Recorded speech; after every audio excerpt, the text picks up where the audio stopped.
Apa yang menggerakkan kehidupan Anda? Shalom mitra produktif.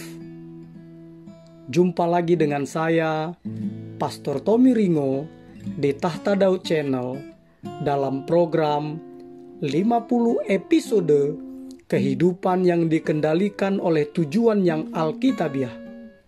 Untuk apa kita ada di dunia ini? Episode ketiga.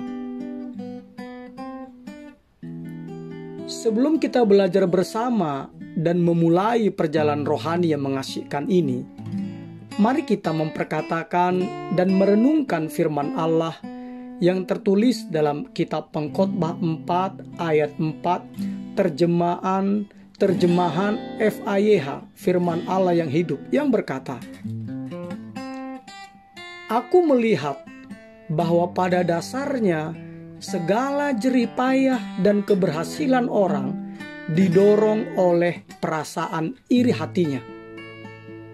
Sedangkan di ayat yang sama dalam terjemahan Alkitab, Lembaga Alkitab Indonesia itu berkata, "Dan aku melihat bahwa segala jerih payah dan segala kecakapan dalam pekerjaan adalah iri hati seseorang terhadap yang lain. Ini pun kesia-siaan dan usaha menjaring angin." Dari ayat tersebut, mitra produktif, kita disadarkan bahwa kehidupan setiap orang digerakkan, didorong, atau dimotivasi oleh sesuatu. Banyak kamus mendefinisikan kata kerja menggerakkan sebagai membimbing, mengendalikan, atau mengarahkan. Entah kita menggerakkan sebuah mobil, sebuah bola, atau benda lainnya, itu artinya kita sedang membimbing, mengendalikan, dan mengarahkannya. Pertanyaannya adalah, apakah yang menjadi daya penggerak, pendorong, atau yang memotivasi Anda di dalam kehidupan ini? Mungkin saat ini Anda digerakkan oleh suatu masalah, suatu tekanan, atau suatu batas waktu. Mungkin Anda digerakkan oleh ingatan yang menyedihkan, ketakutan yang menghantui, atau suatu keyakinan yang tidak disadari. Ada banyak kondisi, nilai, dan emosi yang bisa menggerakkan kehidupan Anda. Mitra produktif, berikut ini ada 5 penggerak yang paling umum. Pertama, digerakkan oleh rasa bersalah. Banyak orang yang digerakkan oleh rasa bersalah akan menghabiskan seluruh hidupnya dengan berlari dari rasa penyesalan dan menyembunyikan rasa malu. Orang yang digerakkan oleh rasa bersalah dimanipulasi oleh ingatan-ingatannya. Dan yang menyedihkannya, orang yang digerakkan oleh rasa bersalah membiarkan diri mereka atau membiarkan masa lalu mereka mengendalikan masa depan mereka. Membiarkan masa lalu mereka mengendalikan masa depan mereka. Memang kita adalah produk dari masa lalu, tetapi kita tidak perlu menjadi tawanan masa lalu kita. Sekali lagi saya katakan, memang kita adalah produk dari masa lalu, tetapi kita tidak perlu menjadi tawanan masa lalu kita. Tujuan Allah tidak dibatasi oleh masa lalu kita. Dia mengubah seorang pembunuh bernama Musa menjadi seorang pemimpin, dan seorang pengecut bernama Gideon menjadi seorang pahlawan yang gagah berani. Dan dia juga, Allah kita, juga mampu melakukan hal-hal yang ajaib dalam sisa hidup kita. Jadi ingatlah ini, bahwa orang benar itu bukan berarti tidak pernah jatuh. Sekali lagi saya katakan, orang benar itu bukan berarti tidak pernah jatuh. Namun, orang benar itu tidak pernah membiarkan rasa bersalahnya mengendalikan kehidupannya. Seperti firman Allah katakan dalam kitab Amsal 24 ayat 16. Sebab 7 kali orang benar jatuh, namun ia bangun kembali.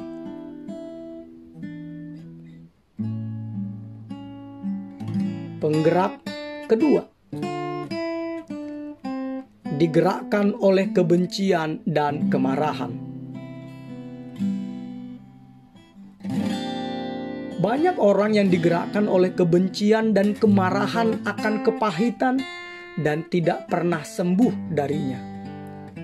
Mereka bukannya melepaskan penderitaan mereka melalui pengampunan. Justru mereka mengulanginya berkali-kali dalam pikiran mereka. Ada dua tanggapan atau dua reaksi dari orang-orang yang digerakkan oleh kebencian dan kemarahan. Pertama, mereka bungkam dan menyimpan sendiri kemarahan mereka. Ini yang pertama ya, mereka bungkam dan menyimpan sendiri kemarahan mereka. Ini biasanya dilakukan oleh orang yang bertemperamen flegmatis dan melankolis. Sedangkan yang kedua, tanggapan yang kedua atau reaksi dari orang-orang yang digerakkan oleh kebencian dan kemarahan, yang kedua adalah mereka bersikap sangat marah dan mencetuskannya kepada orang lain. Nah, ini biasanya dilakukan oleh orang yang bertemperamen kolerik dan sanguin. Namun, kedua tanggapan tersebut, mitra produktif, tidaklah sehat dan tidaklah berguna. Ingat, kebencian selalu lebih melukai Anda ketimbang orang yang Anda benci. Dan camkan ini, orang-orang yang melukai Anda di masa lalu tidak mungkin terus melukai Anda sekarang, kecuali jika Anda mempertahankan rasa sakit itu melalui kebencian. Masa lalu Anda adalah masa lalu. Tidak ada yang bisa mengubahnya. Anda hanya melukai diri sendiri dengan kepahitan Anda.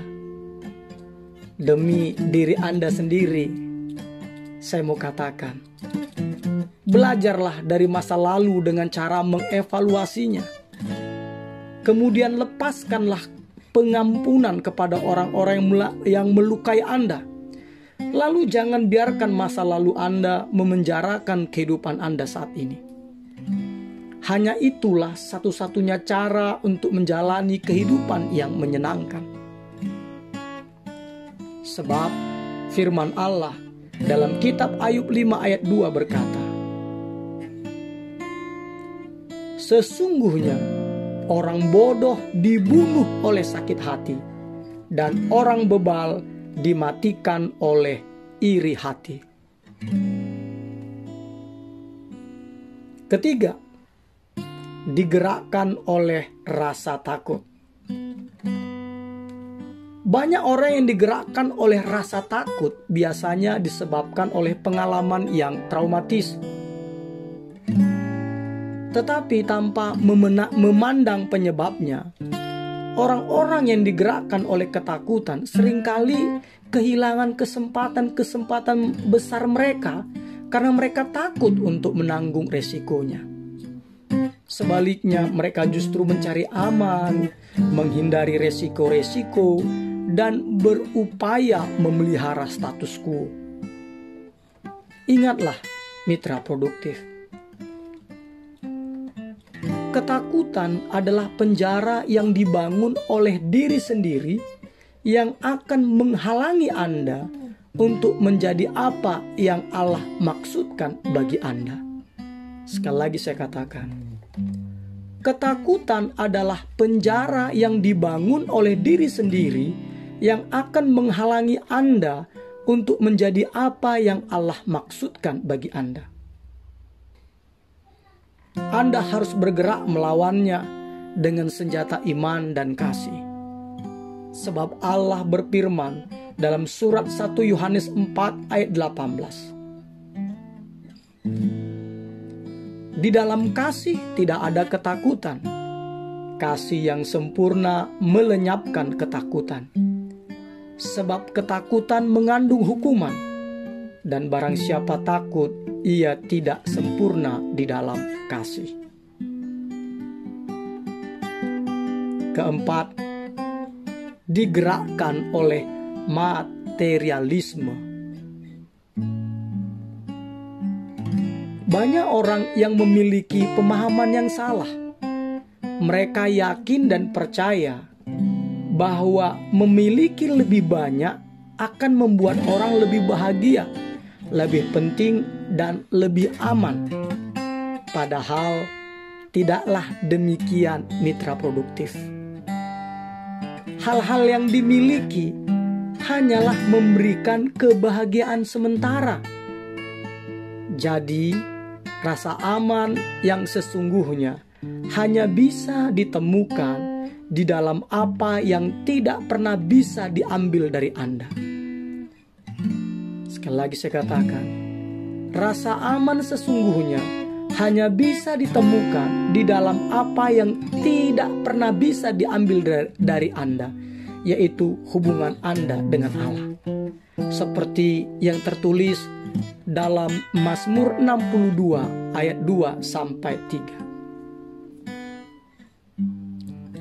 Hanya dekat Allah saja aku tenang, daripadanya lah keselamatanku. Hanya dialah gunung batuku dan keselamatanku, kota bentengku, aku tidak akan goyah. Kelima, digerakkan oleh kebutuhan akan pengakuan. Banyak orang yang digerakkan oleh kebutuhan akan pengakuan. Mereka membiarkan atau mengizinkan harapan-harapan orang tua, atau pasangan, atau anak, atau guru-guru, atau teman-teman mengendalikan kehidupan mereka. Mereka selalu khawatir akan apa yang mungkin dipikirkan orang lain tentang diri mereka.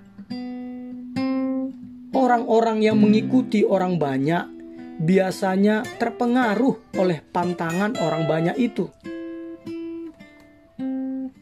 Ingatlah mitra produktif, ketika Anda dikendalikan oleh pendapat orang lain, sesungguhnya Anda telah kehilangan tujuan-tujuan Allah bagi kehidupan Anda. Sekali lagi saya katakan, ketika Anda dikendalikan oleh pendapat orang lain, sesungguhnya Anda telah kehilangan tujuan-tujuan Allah bagi kehidupan Anda. Oleh sebab itu, mitra produktif, sudah seharusnya Anda menjalani suatu kehidupan yang memiliki tujuan, suatu kehidupan yang dikendalikan, dimotivasi, dituntun, dan dipimpin oleh tujuan-tujuan Allah. Karena apa?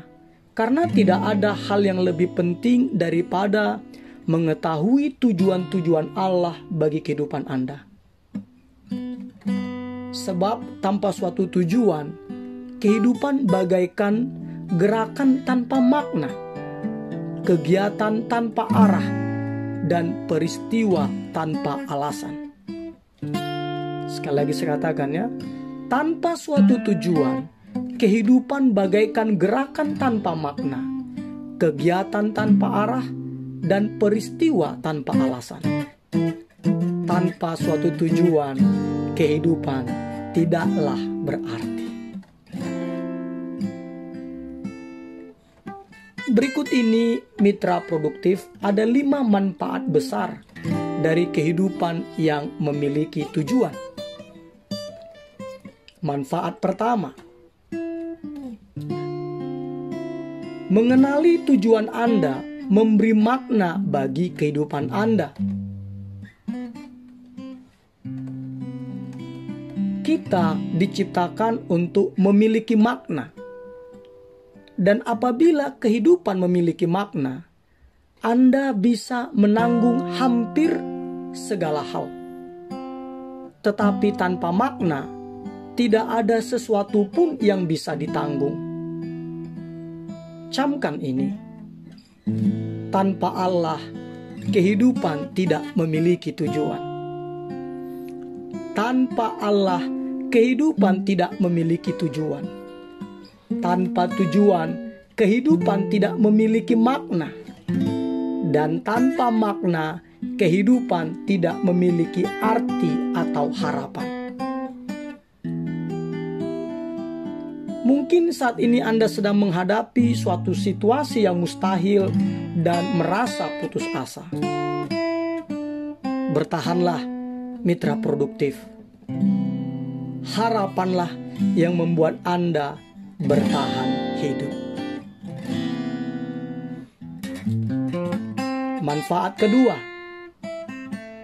ketika kita memiliki tujuan, yaitu mengenali tujuan Anda memudahkan Anda. Sekali lagi, mengenali tujuan Anda memudahkan kehidupan Anda. Mengenali tujuan Anda memudahkan kehidupan Anda. Tujuan hidup menetapkan apa yang harus Anda kerjakan dan apa yang tidak harus Anda kerjakan. Tujuan Anda menjadi patokan, menjadi barometer yang Anda pakai untuk mengevaluasi kegiatan-kegiatan mana yang penting dan mana yang tidak. Tanpa tujuan yang jelas, Anda cenderung membuat pilihan-pilihan berdasarkan situasi, tekanan, mood, atau suasana hati Anda pada saat itu. Anda juga cenderung melakukan banyak hal. Dan hal-hal itu yang menyebabkan rasa tertekan, kelelahan, dan konflik.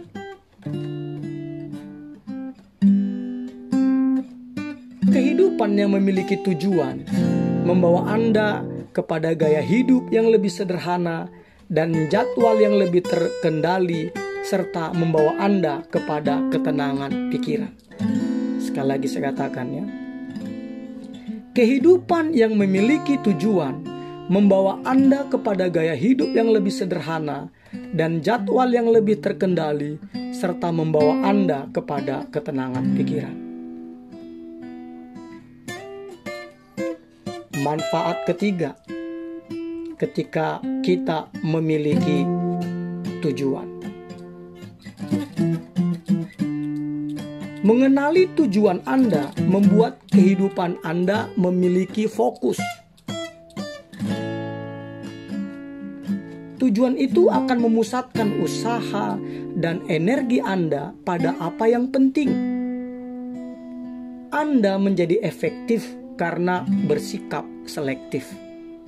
Sekali lagi saya katakan, Anda menjadi efektif karena bersifat selektif.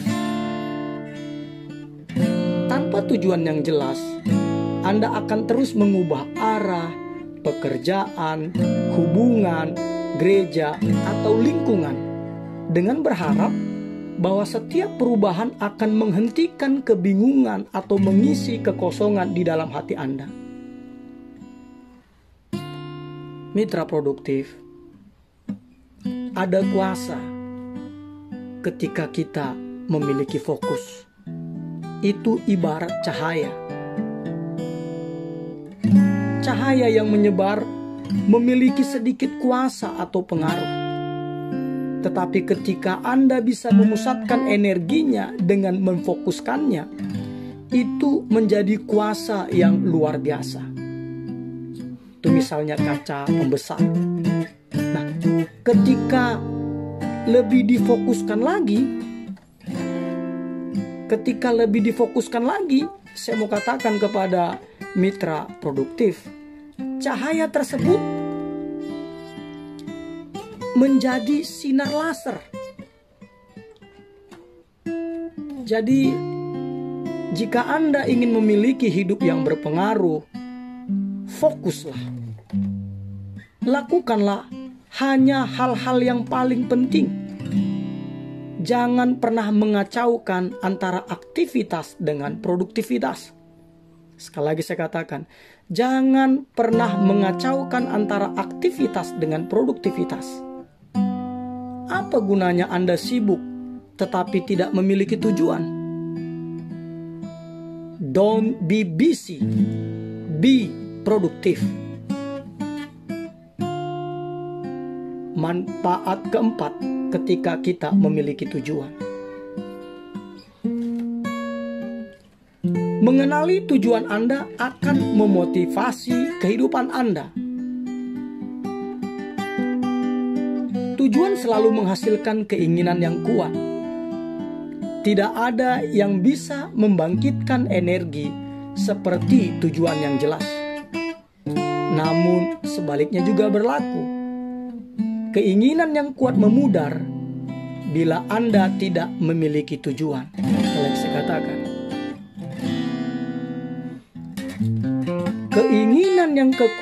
keinginan yang kuat memudar bila Anda tidak memiliki tujuan.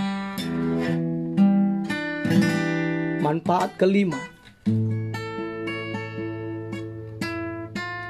Mengenali tujuan Anda akan mempersiapkan Anda untuk menghadapi kekekalan. Banyak orang menghabiskan hidupnya dengan berupaya menciptakan dan meninggalkan warisan di bumi ini. Mereka ingin dikenang ketika mereka meninggal. Namun, apa yang akhirnya paling penting bukanlah apa yang orang lain katakan tentang kehidupan Anda, tetapi apa yang Allah katakan. Sekali lagi saya katakan, apa yang akhirnya paling penting bukanlah apa yang orang lain katakan tentang kehidupan Anda, tetapi apa yang Allah katakan. Hidup untuk menghasilkan warisan dunia adalah sasaran yang dangkal. Adalah lebih bijaksana kalau orang menggunakan waktunya untuk membangun suatu warisan kekal. Sadarlah mitra produktif. Anda ditempatkan di bumi ini bukan untuk diingat, tetapi untuk bersiap-siap menghadapi kekekalan. Sekali lagi saya katakan, Anda ditempatkan di bumi ini bukan untuk diingat, tetapi untuk bersiap-siap menghadapi kekekalan. Dari Alkitab kita bisa menyimpulkan, suatu hari nanti ketika kita menghadap tahta pengadilan Allah, Roma 14 ayat 10b dan 12, Ia akan menanyai kita dengan dua pertanyaan penting. Pertanyaan pertama, apa yang telah kamu lakukan terhadap anakku, Yesus Kristus? Allah tidak akan bertanya tentang latar belakang agama atau pandangan doktrin Anda. Satu-satunya hal yang paling penting adalah apakah Anda menerima apa yang Yesus kerjakan bagi Anda, dan apakah Anda belajar untuk mengasihi dan mempercayainya? Yohanes 14 ayat 6. Yohanes 14 ayat 6.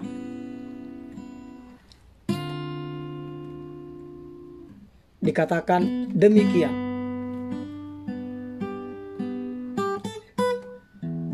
Kata Yesus kepadanya, Akulah jalan dan kebenaran dan hidup. Tidak ada seorang pun yang datang kepada Bapa kalau tidak melalui aku.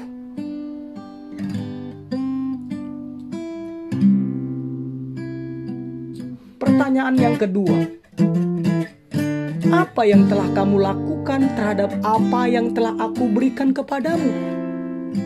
Sekali lagi ya, apa yang telah kamu lakukan terhadap apa yang telah aku berikan kepadamu, yakni kehidupan Anda, semua karunia, talenta, kesempatan, energi, hubungan, dan kekayaan yang telah Allah berikan kepada Anda? Apakah Anda menggunakannya untuk diri sendiri, atau Anda menggunakannya untuk menggenapi tujuan-tujuan Allah menciptakan Anda? Sekali lagi saya katakan, apakah Anda menggunakannya untuk diri sendiri, atau Anda menggunakannya untuk menggenapi tujuan-tujuan Allah menciptakan Anda?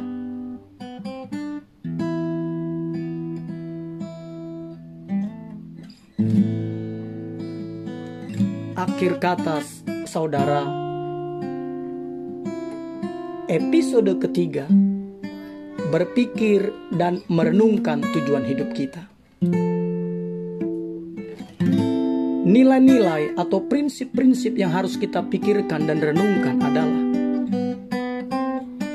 hidup berdasarkan tujuan adalah jalan menuju damai sejahtera. Hidup berdasarkan tujuan adalah jalan menuju damai sejahtera. Ayat untuk diingat. Terjemahan Today's English Version di dalam Yesaya 26 ayat 3 berkata, Engkau Tuhan memberikan damai sejahtera yang sempurna kepada orang-orang yang dengan teguh memelihara tujuan mereka dan percaya kepadamu. Pertanyaan untuk dipikirkan dan direnungkan. Apakah yang menurut keluarga dan teman-teman saya yang merupakan daya penggerak kehidupan saya? Apa yang saya inginkan untuk menjadi penggerak kehidupan saya? Immanuel Mitra Produktif. God bless you. Amin.